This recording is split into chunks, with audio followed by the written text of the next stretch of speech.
Okay, just a quick vid because my 992.2 GT3 manual transmission, of course, is home, finally home. And I just took it for its first ride.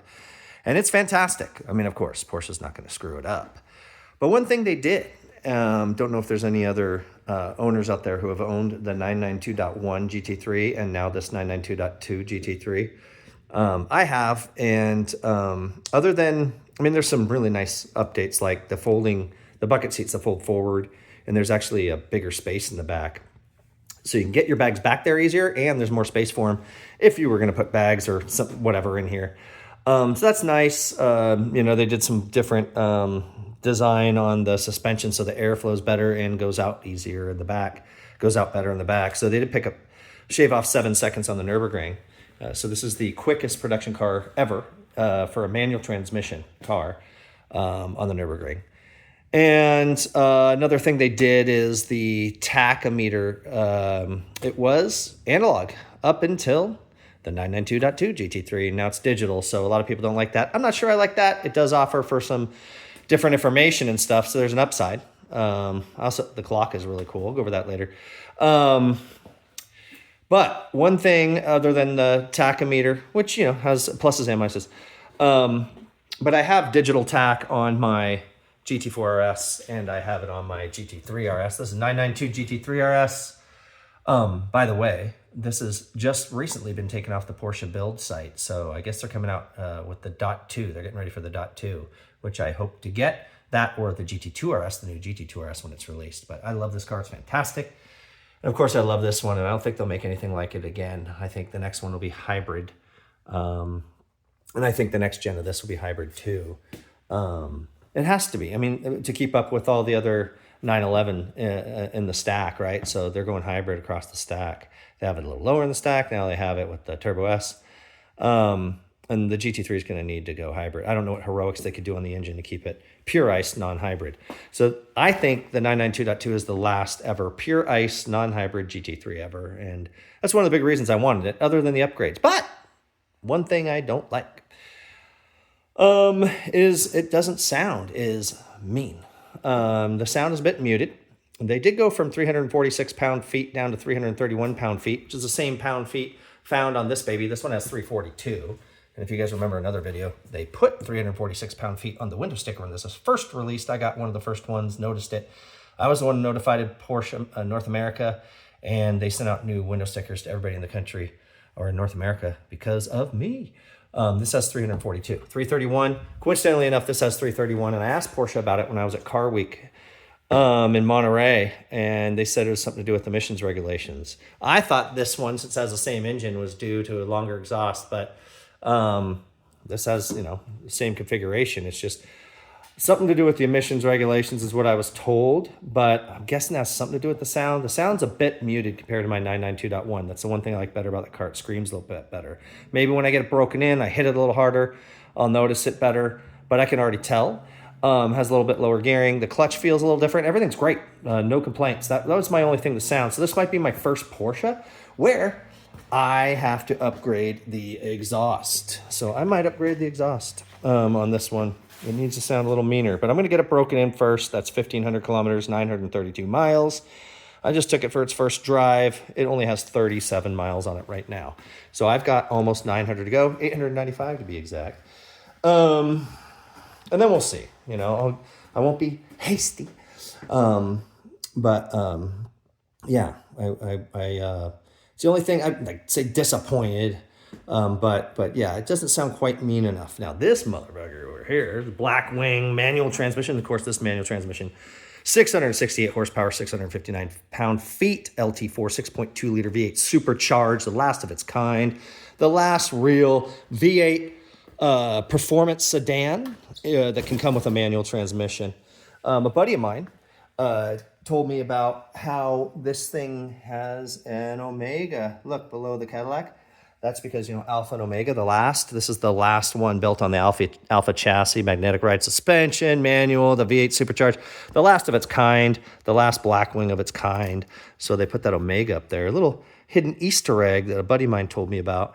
Got my M3 in the shop right now, getting some stuff done to it, might upgrade the suspension.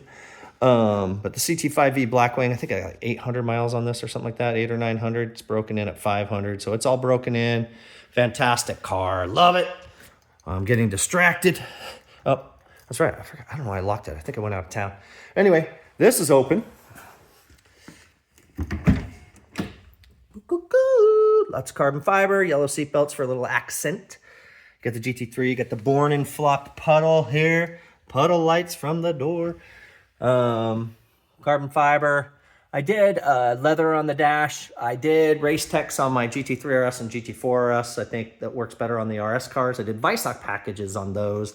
I refuse to do Visoc package on this car because you either have to have a stripe going down it, and I don't like that, or you have to delete the exposed carbon fiber roof. I like the carbon fiber roof.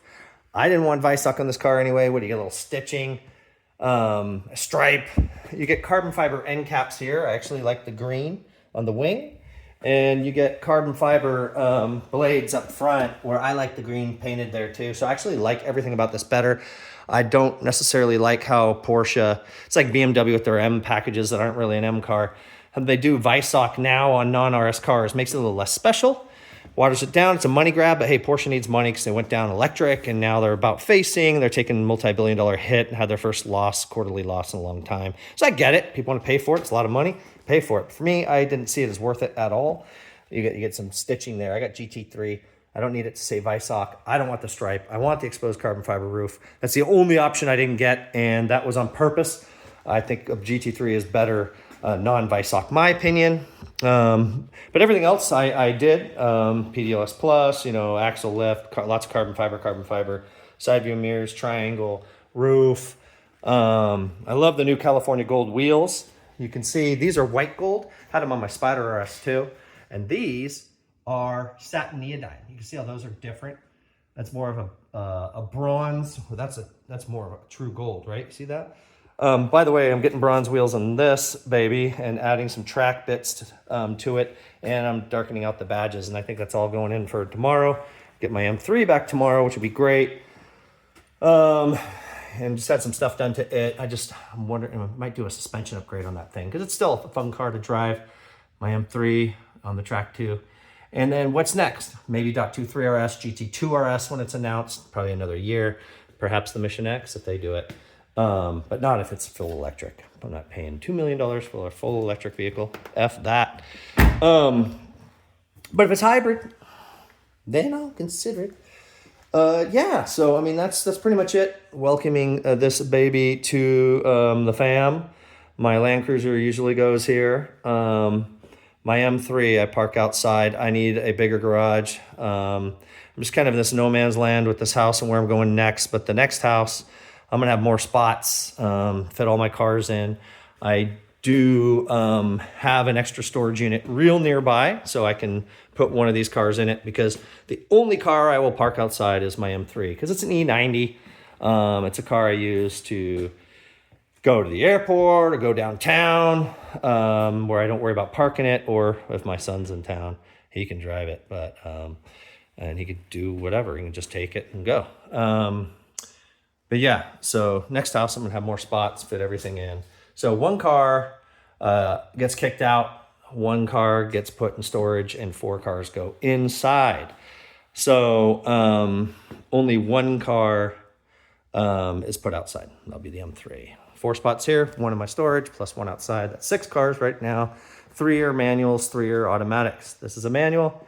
This is a manual. My M3 is a manual. My Land Cruiser, my 4S and 3S are automatics. Yep. I got to get these bikes out too. It's a brand new BMW bike I've had for 16 months and only has 380 miles on it. It's pathetic. It's just whenever I come to my garage, I jump in a car. It's easier than putting on the boots and everything. But this is going on some road trips. I do have plans for this bike. I've done some fun trips with this one, the Triumph Tiger Explorer 1200 XCA. Last year they made that was 2019. I think it's perfection. I like it better than the new. That's the Suzuki DR650. Got more mods in it than it costs new. And that's a great legendary bike if you guys know bikes. I even have a new skateboard. Little cruiser. I got to take that out and I have an old skateboard. I got a couple of bicycles. So a lot of fun things to have fun with. But this is the latest toy. And this is one of those cars I'll keep forever, assuming they go hybrid on the next gen. This will not be sold. I don't think they'll make one of these ever again. Not quite like this. So I don't think this will ever be sold. I don't think if they do another 4S at the top of the stack, I heard they might go hybrid to try to keep up. They'll have to mimic whatever they do with the GT3 because they've established that these are, this is basically a mid-engine 991 GT3 with a 992 GT3 engine in it, because it has like the 991 GT3 suspension, it has the 992 GT3 engine, and then it's mid-engine. And this car is loud. It's got a more raw kind of analog feel suspension because this is double wishbone. The 992.1 was the first ever double wishbone they did in 911s. So it's fantastic, performs well, but it might be like having sex with a condom, you know, you don't have as much feel. This one you have a little more feel, even if it's not as refined. Same with this one. This one's double wishbone, 3RS. And this has low gearing. It's really loud. The intakes are right behind you. Doesn't have as much downforce. So they mute it a little bit to make sure it doesn't outperform its bigger brother GT3. But essentially that's a mid-engine 991 GT3 with a 992 GT3 engine upgrade. And this is the king for now on the track. But soon when the .2 comes out, and especially when the 2RS, the new 2RS comes out, this will no longer be the king. But for now it is, and man, it's just sick. Look at that spaceship. So this may go if I get a .2 3RS or a 2RS. If I don't, I keep it. So I think I'll also keep this forever. My Land Cruiser Heritage Edition, never make it like that again. I hate the new Land Cruiser. Talk more about that in another video. But I got the last of the real ones, the 2021 model year. So that'll never be sold. I don't think this will ever be sold because I think they'll go hybrid. Same with this, never be sold, never be sold. My M3 E90 is the only one they did a V8 naturally aspirated M3 with. So whether I sell that or not, who knows? Yeah, it's kind of my high-level car thinking. I'm good for a while, just kind of waiting to see what's released. Who knows? One day maybe I'll get rid of this for a 458 Ferrari, because that's mid-engine, revs to 9,000 RPMs, fantastic car. I don't know. And I should have bought one. I was going to buy one a couple years ago, and I think prices are kind of way going up on that, like they are with the 997 GT3 RS, which I should have bought years ago for 159, and now they're going for like, I don't know, some are going 800 to a million. Geez, missed out. But still want one. Anyway, thanks for watching, and let me know what you think in the comments. This is Oak Green Metallic Neo, not Oak Green Metallic, Oak Green Metallic Neo, California gold wheels, lots of carbon fiber bits. Let me know what you think of the spec. What would you have done differently? And do you like it? I think it's fantastic. Thanks for watching.